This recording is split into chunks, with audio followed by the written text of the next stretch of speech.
Welcome to Brainish English Stories. There was something strange in the air. It felt scary. It was like a whisper, but we could not hear the words. We only heard a small rustling sound. When you are in the middle of the Pacific Ocean, far away from land, such whispers can make you feel uneasy. "What is it?" Sylvia asked in a soft voice. "I don't know," I replied. "Is something wrong with the ship?" she asked. I just shook my shoulders because I had no answer. Sylvia said, "Let's ask Dr. Atherton." We went to him, but Dr. Atherton only smiled. "There's something strange about his smile," Sylvia said. She sounded suspicious. "He looks at us as if we are little kids," she added, sounding annoyed. Yes, something about his smile seemed odd. Dr. Atherton didn't look at us directly while he spoke. His voice sounded like he felt sorry for us, and I thought his lip moved nervously. "Why is he nervous if nothing is wrong with the ship?" Sylvia asked. "And why does he look like he feels sorry for us?" "Let's ask the captain," I said. When we talked to the captain, he said, "Leave the ship to me, young ladies. Go back to your sewing and books." The ship, May Queen, was not a passenger ship. It was carrying wool, not people. Sylvia, Dr. Atherton, and I were the only passengers. Sylvia and I shared a small, beautiful cabin. We left Sydney with the captain taking care of us. Our father wanted us to study in England for a year. We were going to live with Aunt Sabina in Devonshire and go to a school to learn manners and other skills. On the ship, we became friends with Dr. Atherton. We had never met him before, but it was nice to have someone to talk to. He was working as the ship's doctor for this trip. After that, he would work in England. He was about 25 or 26 years old. Because he was older, he acted like a second guardian for us. We didn't mind. He was very kind and made the trip fun. Sylvia was 16 and I was 15. The captain, who had gray hair, was also very kind and watched over us. For the first 2 weeks, the weather was perfect. Then, a big storm started. The wind was very strong, and the May Queen shook a lot. Water came onto the ship, and the sailors said, "She's taking in a lot of water." The storm lasted 3 days. It was very scary, and we thought the ship might sink. Dr. Atherton helped us stay calm. Then, all of a sudden, the storm stopped, and the sea became peaceful. The water was calm like a smooth pond. It was beautiful. Sylvia and I felt safe again. But then, we started to feel that strange, scary air again. We heard a sound. Thud. Thud. Thud. We heard it all day and even at night if we woke up. The sound never stopped. The sailors, who were usually cheerful, became serious. They did not talk to us much. Some looked worried, others looked angry, but they all seemed busy. They kept working at the bottom of the ship. And still, we heard thud, thud, thud. Finally, we found out what was wrong. 5 feet of water in the well, the captain shouted. Dr. Atherton said something in a low voice, but we couldn't hear it. We were in the cabin, and the door was open a little. The captain and Dr. Atherton probably thought we were up on the deck. Sylvia grabbed my arm quickly and pressed her finger to her lips to tell me to stay quiet. "Everyone is working at the pumps," the captain said. "Their hard work is keeping the water level the same. The water in the well isn't going up or down." I just checked again. "Can't the leak be fixed?" Dr. Atherton asked. "Yes, if we can find it," the captain replied. "We've been searching all morning, but we still can't find the leak." "And water is still coming in?" "Yes, the water keeps coming in. The men are working very hard to stop it, but we aren't making any progress. I'm afraid some of the ship seems open during the storm." "And what does that mean?" "It means water is coming in through many small openings," the captain said with a serious face. "Is the May Queen in danger, Captain?" Dr. Atherton asked calmly.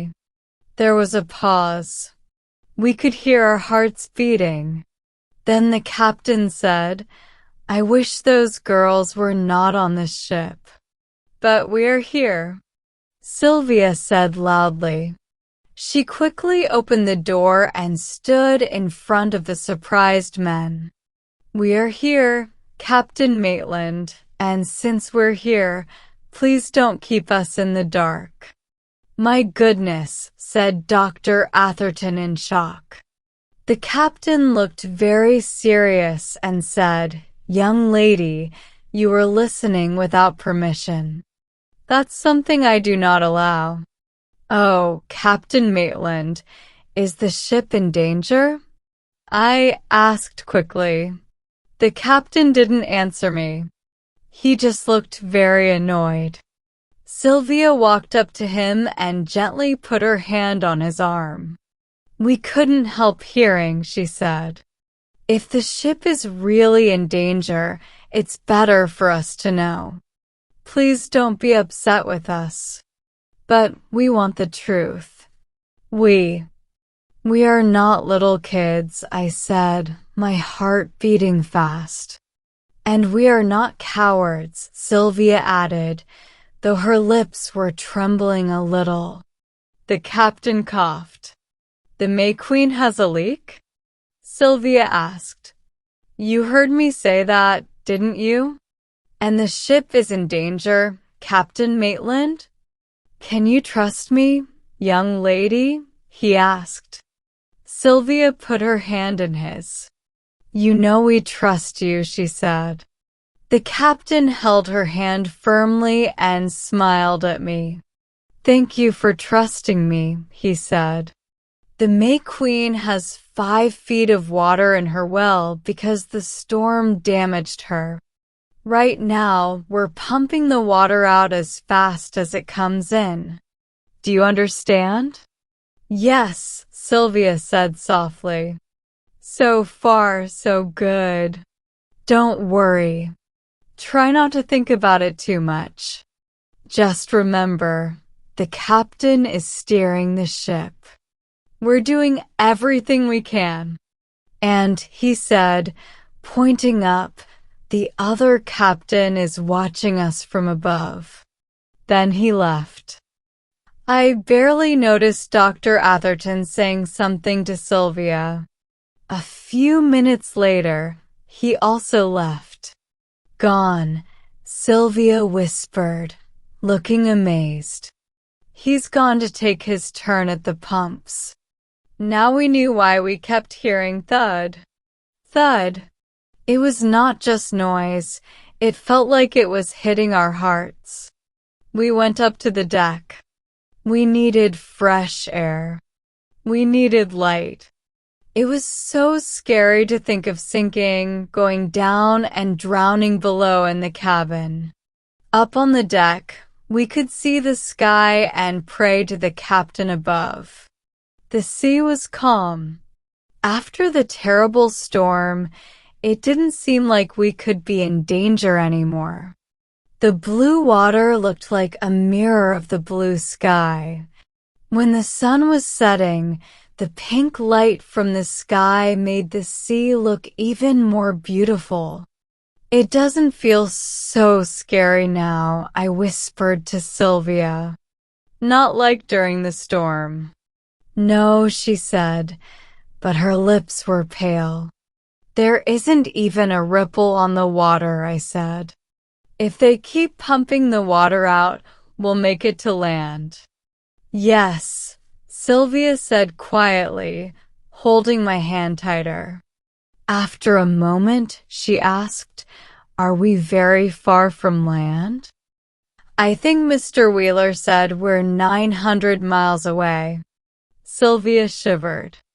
Mr. Wheeler was the first mate. I looked out at the endless water. It was so calm, but it stretched forever. I shivered too. Down below, the sailors worked very hard. They pumped the water out in turns. We saw one group come up. They were sweating a lot. We knew they were working for their lives. Sometimes a sailor passing by would say, "Stay strong, little ladies," and smile at us. Their smiles made us feel a little better. We heard one sailor say they were pumping 100 tons of water out of the ship every hour. That sounded scary. Later, a soft wind started blowing. "It's from the southwest," someone said. We heard the captain give an order to put up all the sails. Sailors who were not at the pump started raising the sails. Soon, the big sails were catching the wind, and the May Queen moved faster. After a while, Dr. Atherton came to us. He told us to go back to the saloon and gave us each a glass of wine to drink. Then Mr. Wheeler joined us and we sat down to eat supper. We tried to act like it was a normal evening, but the captain didn't join us. He had his food brought to him instead. We learned the captain had changed the ship's direction. He was sailing straight for the nearest land. This made us feel a little better. "We've gained on the leak," Mr. Wheeler said. 3 inches. "Only 3 inches," we said. 3 inches is a big victory," Mr. Wheeler replied. "I think things are getting better now." "Thank God," Dr. Atherton whispered. That night, we lay down in our small beds. We were comforted. I think Dr. Atherton might have given us something to help us sleep when he gave us the wine. He had said it would calm our nerves. When I woke up, the first sound I heard was thud. Thud. Thud. The fear from the day before rushed back into my mind. "Sarah, are you awake?" Sylvia asked. "Yes, Sylvia," I replied. "Did you sleep?" "Like a top," I said. "So did I," Sylvia said. We had slept well, but while we slept, the sailors worked all night. All night long, the May Queen kept moving like a haunted ship. "Mr. Wheeler, has the water gone down in the well?" Sylvia asked. "Good morning, Miss Redding," he answered with a smile. The first mate, Mr. Wheeler, had a pale face. Sweat rolled down his cheeks as he wiped it with a wet handkerchief. Just then, Dr. Atherton came.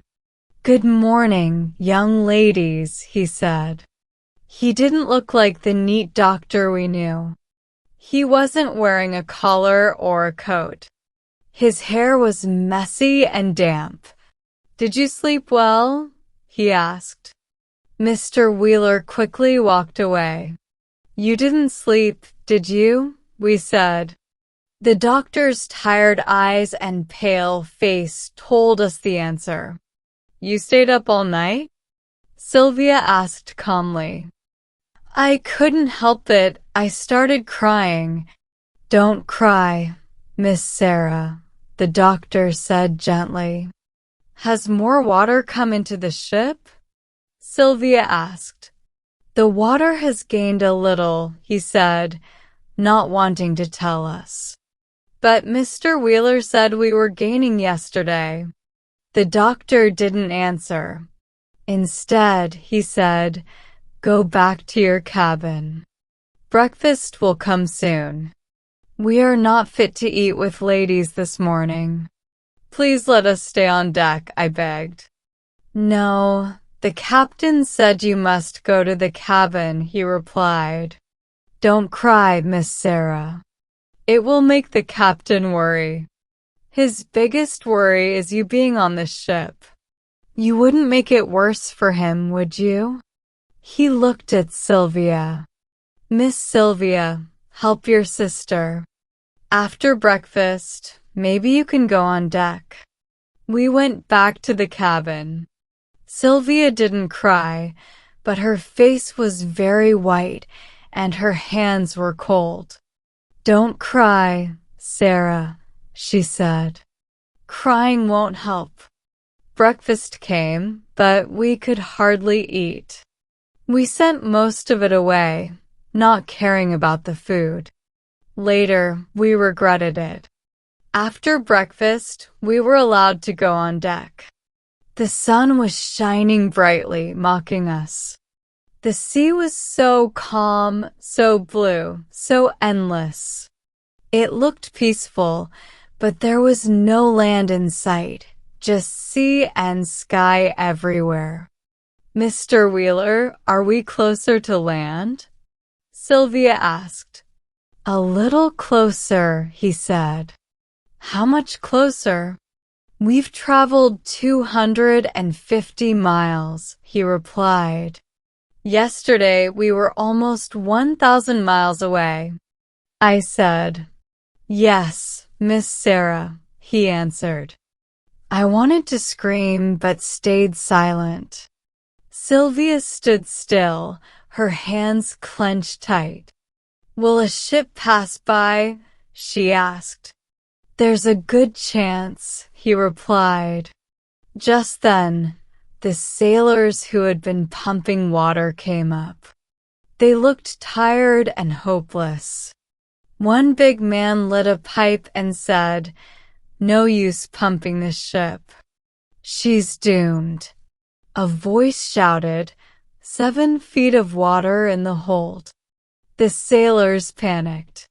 Some cursed, some cried, and some ran around in confusion. Then the captain's strong voice called out, All hands to the boats. The men scrambled to get ready. Suddenly, the doctor grabbed my hand. We're leaving the ship, he said. Go to your cabin and pack what you need. Be quick. He pushed me along. I was too shocked to protest. Down in the cabin, I heard Sylvia ask, Can we take this little box? Yes, the doctor replied. He handed me a drink. It burned as I swallowed. Now help your sister, he said. Sylvia stuffed things into the box, and the doctor pulled blankets off the beds. A sailor came for our trunk. Ladies first, he said. We climbed the ladder for the last time. The doctor carried blankets. Sylvia held a small bag. The captain was at the door. This one first, he said, lifting me like I was a child. I was passed into the first mate's arms and placed in the lifeboat. Sylvia sat beside me. The doctor tucked a blanket around us. More sailors got into the boat. The captain shouted, Shove her off. Our boat moved away from the May Queen. Another boat followed, carrying the rest of the sailors. The captain was the last to leave. "Hurry, sir," Mr. Wheeler called. But the captain went back to his cabin for papers. "The ship's full of water," a sailor shouted. The May Queen shook, then stopped. A man cut the rope holding the lifeboat, and we moved quickly away. The May Queen tipped forward. Her front went under the water, then her back. The sea swallowed her completely. "Captain," the sailors shouted. The boats rocked on the waves where the May Queen had gone down. The sailors watched, hoping the captain would come up, but he never did. "He was pulled under," Mr. Wheeler said. We were alone, drifting on the Pacific Ocean.